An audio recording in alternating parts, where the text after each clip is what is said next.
Hello, everybody. Welcome to Townsend 505, or welcome back for your lovely viewer. Today, me and Bryer from Breyer's Music Showcase, we will be reviewing uh, Black Sabbath's seventh studio album. Bleh, I'm really tired There you today. go. Tell. Their seventh studio album, as you can see, as he has right now, Technical Ecstasy. Uh, Very, very excited to talk about this. You have any things to say or add before we begin?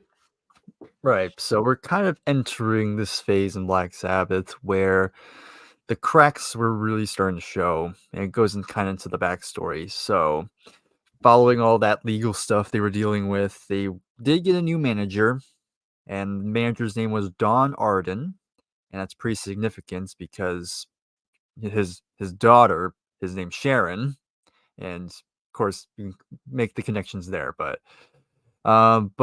thing about Don Arden is that he was actually a manager for a couple bands. The most notable one is that he was also the manager for Electric Light Orchestra.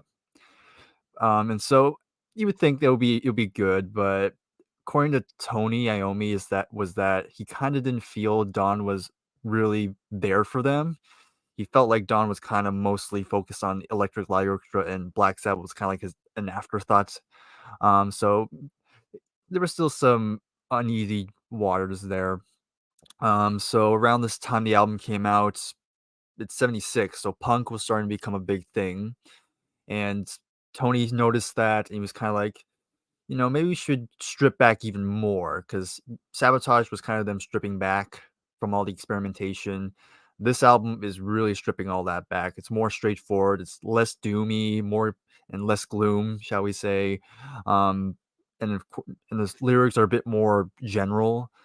And Tony was definitely going through a lot of stress because of it. Um, b- Even though they recorded this in Florida, they went to Miami to record this. He felt like everyone else was kind of not really focused. They're all kind of distracted, and and so drugs, alcohol was still a huge thing. And this was around this time Ozzy was starting to check out a little bit, which we'll get into when we get to the next album.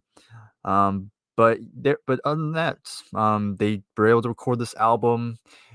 It's got a lot more mixed reviews than their previous works, but commercially it still did pretty well. It got to number 13 in the UK, and in the US it got to 51. So not too bad. And a little side note during the recording was that they were actually not too far where the Eagles were recording Hotel California, and there are times the Eagles had to stop because Black Sabbath were too noisy in the other not too far away. So a little interesting tidbit there. And last thing I'll add is kind of wonder what your thought on this album cover is. Like, what do you think of it? You muted. I think it's pretty cool.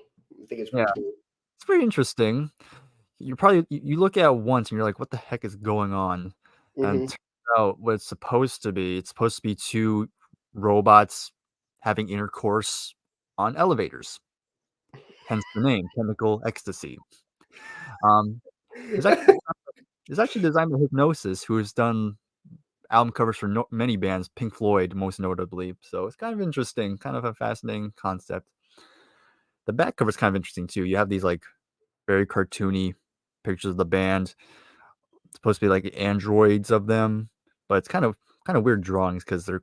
I don't think it's that proportional, but it's whatever. But there you go. That's kind of like my 2 cents on the album cover on the I'll album. never, I'll never see it again after you just told me that. Yeah.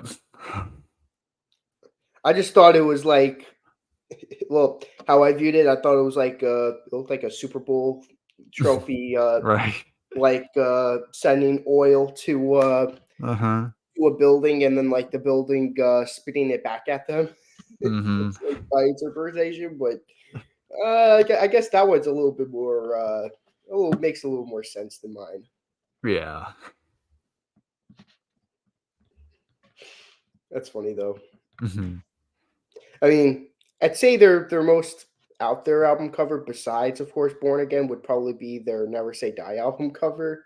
Like I don't know what the heck those two things are. Yeah, they're supposed to be like pilots, like fighter pilots or something like that. Be funny, like before we begin, you'd be like, I'll be like, we're reviewing Never Say Die, and you'd be like, die, and I'll be like, you're not supposed to say that. Never say die, Exactly. Yeah, never die, say die. die. You're not listening. I'd say their coolest album cover is probably Heaven and Hell. I like that Oh album. yeah, I think it's pretty good. Yeah, after listening to this album, I'd say yeah. If there's an album that I recommend to Scott the most out of these Ozzy albums, it would be this one Mm. because there's no hate in these Yeah, songs. there's no like, there's really no devil, really lyric thing that have anything to do with the devil or anything evil. Like I said, it's more general stuff. Yeah, so if you're still watching this, Scott, check that. You should check that out. The album out. It's really good. As for my opinion, before we review this thing, I think this album's really underrated. Even it's funny because you say this is more stripped back, and I did hear that, and it's funny because it's stripped back, and I like this better than the previous album. Mm. Which I said my problems with it was because it was more stripped back compared to the previous album, which was Sabbath, Bloody Sabbath. But Mm-hmm. for some reason, with the songs that they're singing, it works. It works better for this album. Like if they're using the evil, like the experimentation that they're using on Sabbath Bloody Sabbath on this album, I don't think it would have worked as well. So I think it actually works really well with this album. Mm. Actually, you'll be surprised with how high my score is. That's how much I really enjoy this album. All right. So it's so underrated. I like when people say like, oh, their last great album is you know Sabotage. Yeah. Sabotage. I'm like, I disagree. I really do disagree. I'm not saying Sabotage is a bad album, but I think this album's I prefer this album. But Mm-hmm. first track from the album, Backstreet Kids. All right. So far, Black Sabbath have always started their albums pretty good, and yeah, this is another good one. Uh, kind of more lyrically, right off the bat, kind of sets the tone for this album, where it's talking more about their, Backstreet Kids, usually referring to like, kids that are kind of they didn't grow up in the most wealthiest parts, which is kind of where Black Sabbath came from. So they're kind of writing about that, and definitely goes on a more hard rock sort of sound. It's not quite heavy metal, but definitely really in that hard rock sound, almost like Led Zeppelin sounding, especially with the guitar riff and the drumming. And even the riff sounds a little bit like Barracuda by Hearts. And it's funny because Hearts, this song came out first, and then Heart would come up with Barracuda. So I don't know, maybe they were kind of inspired by that. So I'm not sure. That's interesting. But the bridge is pretty nice. I like the synthesizer in it, and there's a good solo, guitar solo as well. And it does have an abrupt end, which kind of goes straight into the next track. But overall, very great, strong opening track. I actually agree. This is an amazing track. Despite it being, it's funny. Despite it being like towards the bottom of my ranking of these, like of the 8 songs, I think the song's really good. Maybe at some point in the future we should do Heart. I always felt like that's a group that I should get into. Oh yeah. I have a few hard albums, and yeah, they're a pretty good band. Yeah, it'd be a cool listening, learning experience for me. The only songs I know from them is Barracuda and the Magic Man song. Mm, Like he's a magic man. yeah, that's a good one. But oh yeah, actually, wait. Let me. There's a certain album by them I saw, and it was like there's a song that I like actually. Hold on. Yeah, I have like a good blend of the early '70s stuff, and I have some of their '80s Mhm. stuff as well. Oh yeah, I actually heard the first 3 songs from Dreamboat Annie, the album. Mm, that's their Magic, debut. Magic Hmm. Man, Dreamboat Annie, and Crazy on You. Those songs are really good. Yeah, those are So good ones. Those are we should classics. definitely, that's an album I would really like to check out. At least that album. But Mm. yeah, this is a fantastic song though. But yeah, it's towards the bottom. But yeah, I like the song. Next song on the album, "You Won't Change Me." All right, You Won't Change Me. Another pretty good one, I would say. Just kind of about a song about fame going to one's head. hence the name "You Won't Change Me." Even though for some of the members, fame is really starting to get to them.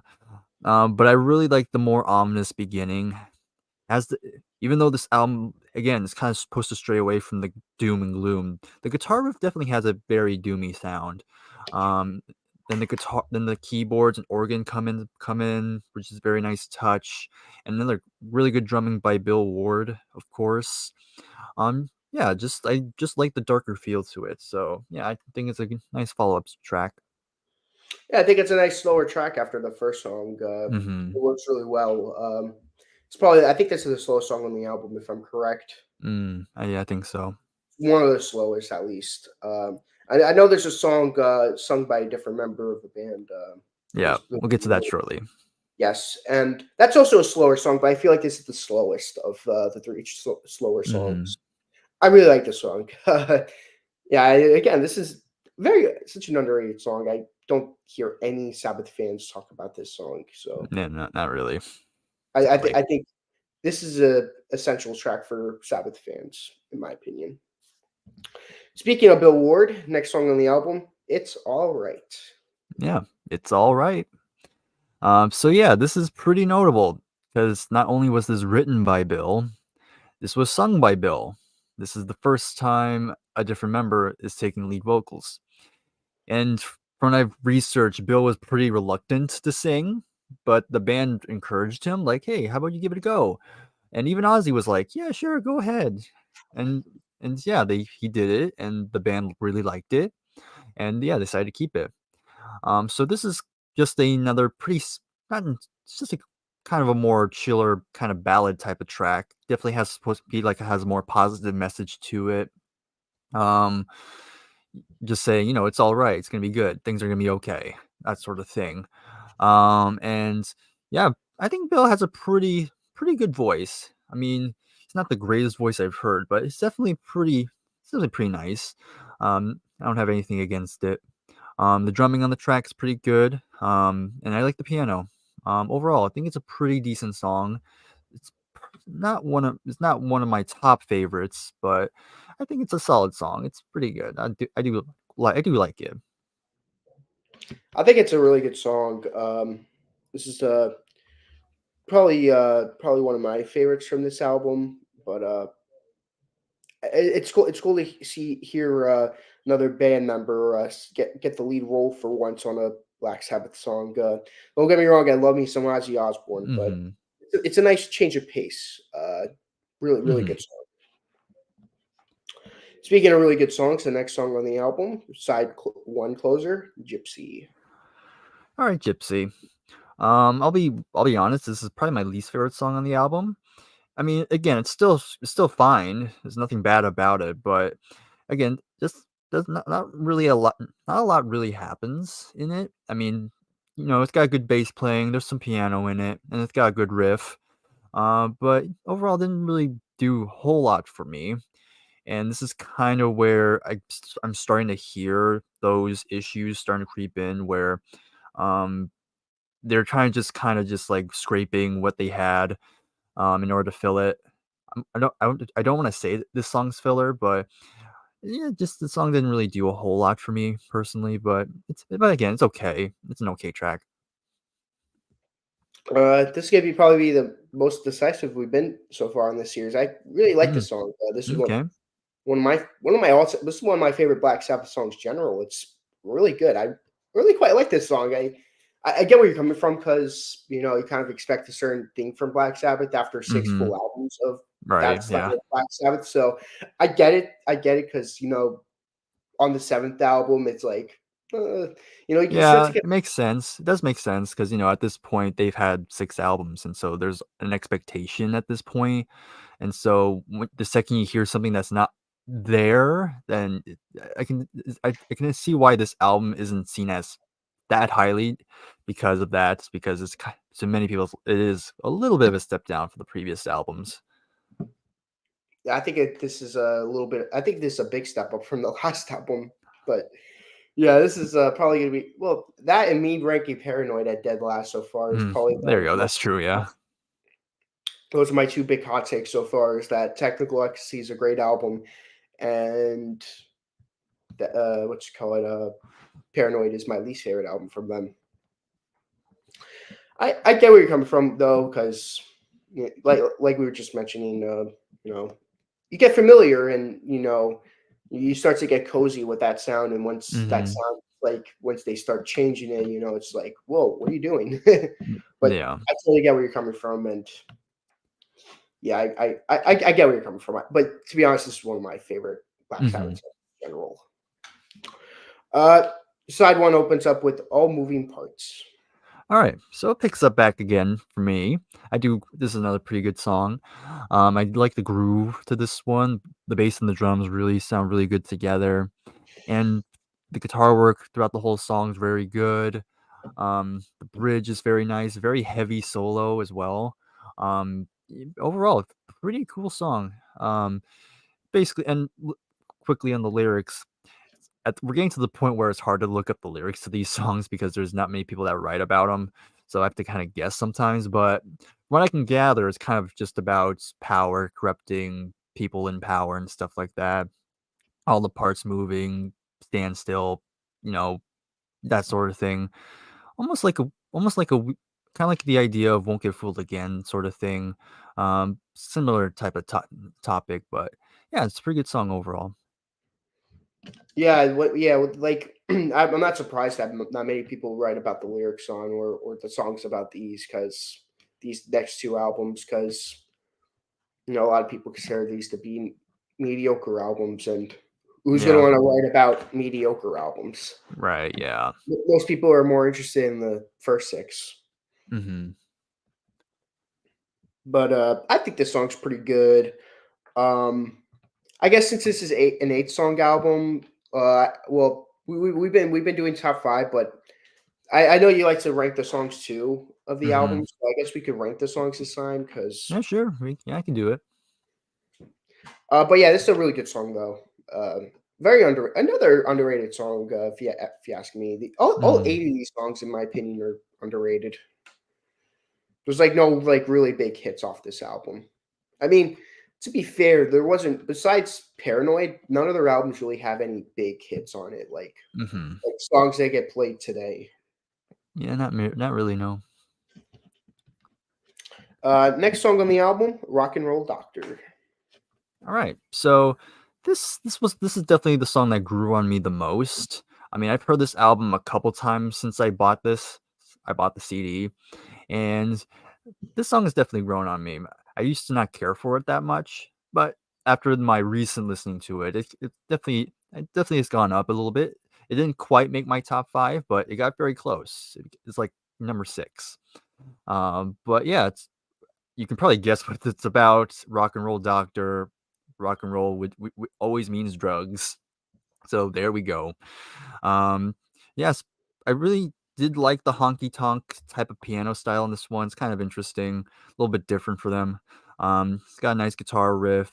The chorus is actually pretty catchy. I thought the chorus was pretty memorable, and you have some nice drumming. And overall, it's a pretty good song. Again, it grew on me quite a bit.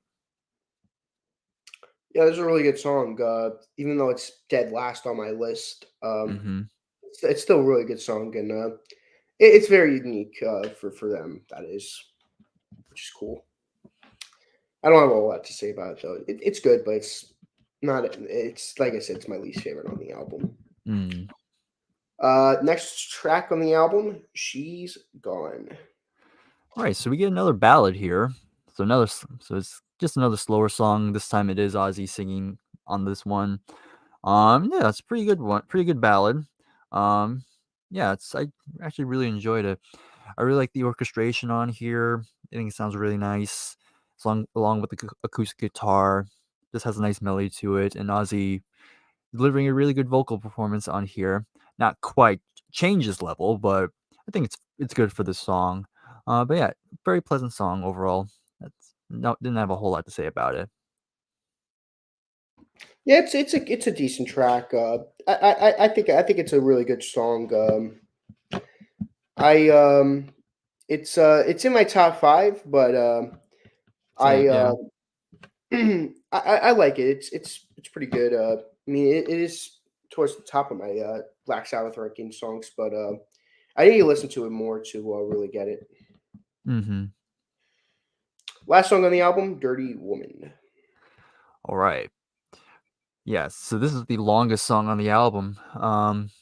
It's kind of funny where the song came about, but basically it's just about all the women Geezer hooked up with while in Miami, hence the name Dirty Women. Um, I guess he had a lot of them, I guess. Uh, but besides that, yeah, definitely going back to a more heavier sound. Again, the riff on here is very good. The drumming again is very heavy, very big sounding, and even some nice bass work as well. Um, and this is kind of the most experimental song on the album because this one does play more with dynamics where it kind of changes up every once in a while. And definitely like Ozzy's more gritty vocal performance when it starts to get more he gets more fast paced, more upbeat.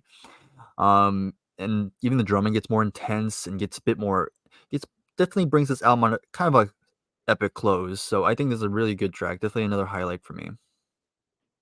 I agree. This is a really good way to close off the album. This didn't make my top five, but it's a really good song though. I like it. Mhm. So, what would your ranking of the songs be?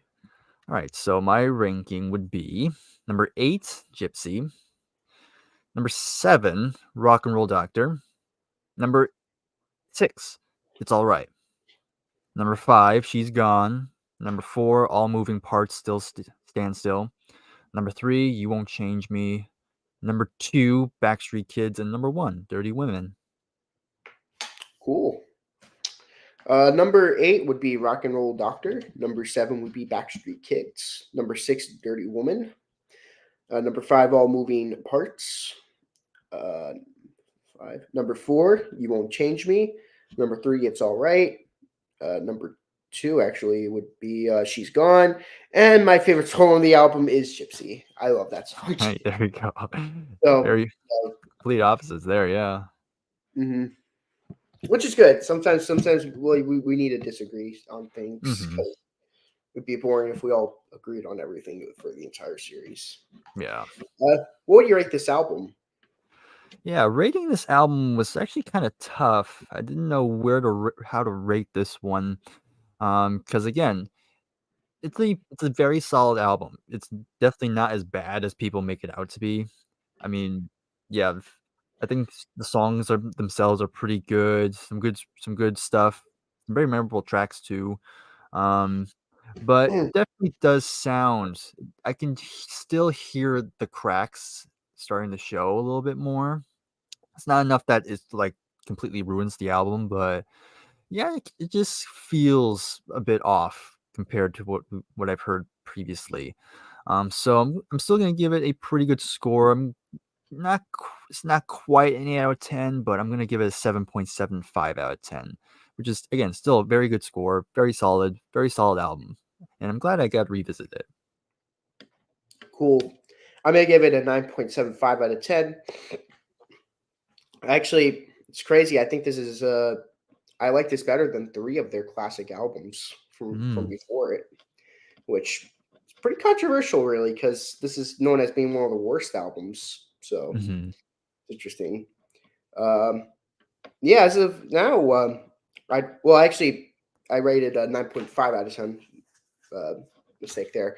But yeah, it's a 9.5 out of 10, and I really like this album. But yeah, I could see where all the criticisms are coming from, though. mhm, I don't personally think it holds back the album, but I get where people are coming from. As of now, uh, as of now, my ranking would be Paranoid, Sabotage, Black Sabbath, Technical Ecstasy, Master of Reality, Volume 4, and Sabbath Bloody Sabbath. You don't have to say yours, Brian. I just wanted to say that. yeah, So yeah, so it's interesting how Technical Ecstasy is like in the middle of the six albums that came before it. So mm, I do prefer Master of Reality, Volume 4, and Sabbath Bloody Sabbath because mhm, they are the most experimental ones, and I do prefer the more experimental albums that they did. mhm, But yeah, this is I can't doubt how great this album is. It's really good. Is there anything you like to add or mention before we close off stream? Um, Nothing too big, but to the people watching this, little advice: never say die. Mm-hmm. Die. Mhm. uh, what I for me, stay tuned for next week where we tackle the amazing "Never Say Die" album. Uh, I got to listen to that album again. I only heard it once, but I quite like that album. "Never Say Die." It's another Yeah. underrated album with the Ozzy in it. Yeah. I'm even curious on how I would say because I remember when I first heard it, I didn't care for it. So we'll see if it changes. I'm kind of curious now because it's been a bit since I last heard it. Okay. Then again, I probably was like so like maybe I like the technical ecstasy so much that maybe "Never Say Die." I just happen to also like. I don't know. Mm. Uh, you'll hear our thoughts on that next week, and after that album, we won't get Ozzy Osbourne up until their very last album, 13. So Hmm. say a farewell to Ozzy, the King. Farewell to Prince of Ozzy's. Darkness.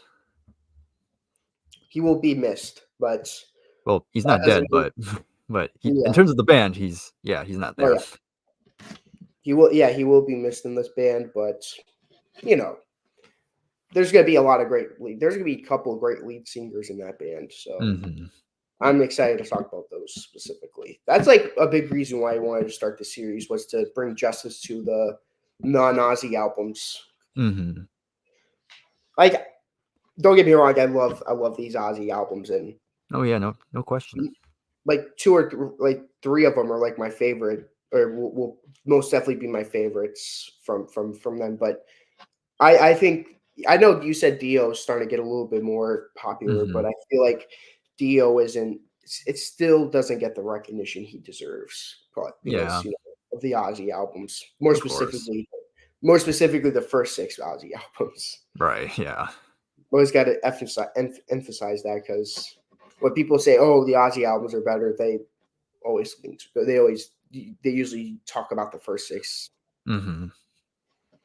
But thank you guys for watching this video. Thank you so much. This is going to be the last video I do for a little bit because I made so much videos Yes. yesterday.